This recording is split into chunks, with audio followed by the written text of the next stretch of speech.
Word of Life, October 2024. Whoever wants to become great among you must be your servant, and whoever wants to be first must be the slave of all. Jesus is on his way to Jerusalem, and for the third time, he tries to prepare his disciples for the dramatic event of his passion and death. But those who have followed him most closely are the very ones who seem unable to understand what is about to happen. In fact, conflict arises among the apostles themselves. James and John ask to occupy places of honor in his glory, and the other 10 become indignant and start to complain. In short, the group is divided. Then, Jesus patiently calls them and repeats what he has proclaimed. His words are so new that they create a sense of shock. Whoever wants to become great among you must be your servant, and whoever wants to be first must be the slave of all. In this phrase from Mark's Gospel, the image of the servant slave reaches a crescendo. Jesus leads us from having an attitude of simple availability within the limited and affirming groups to which we may belong, to being totally dedicated to everyone with no exception. This is a completely alternative and countercultural proposal when compared to the usual human understanding of authority and governance, which possibly fascinated the apostles themselves and impacts upon us too. Perhaps this is the secret of Christian love? One word in the gospel that is not emphasized enough by Christians is serve. It may seem old-fashioned to us, unworthy of the dignity of human beings who both give and receive. Yet, it is central to the gospel, which is all about love. And to love means to serve. Jesus did not come to command, but to serve. To serve one another is the heart of Christianity.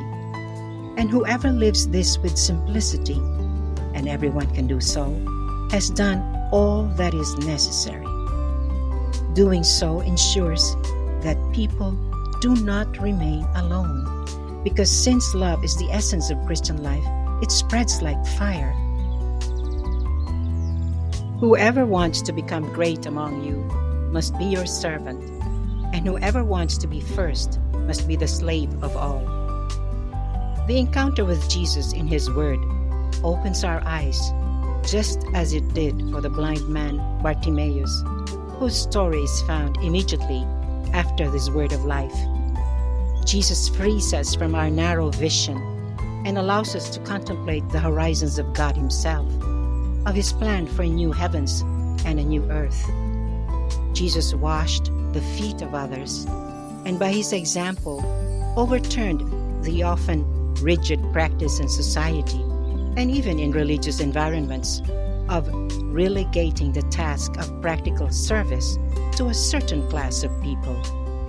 Christians, therefore, should imitate the example of Jesus and learn from him a new style of life in society.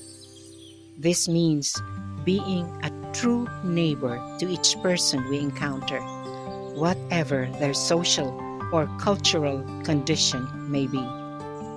As John Anciani, a Methodist pastor of the Valdentian Church, suggests, by agreeing to place our trust and our hope in the Lord, who is the servant of many, the Word of God asks us to act in our world and in the midst of all its contradictions as people who work for peace and justice, as bridge builders who facilitate reconciliation among nations. This is also how Igino Giordani, writer, journalist, politician, and family man, lived during a time marked by dictatorship.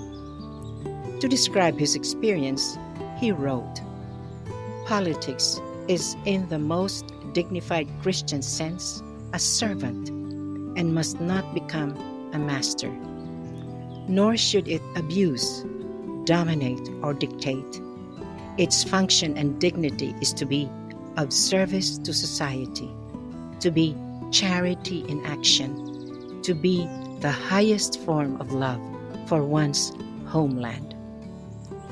Through the witness of his life, Jesus proposes to us a conscious and free choice.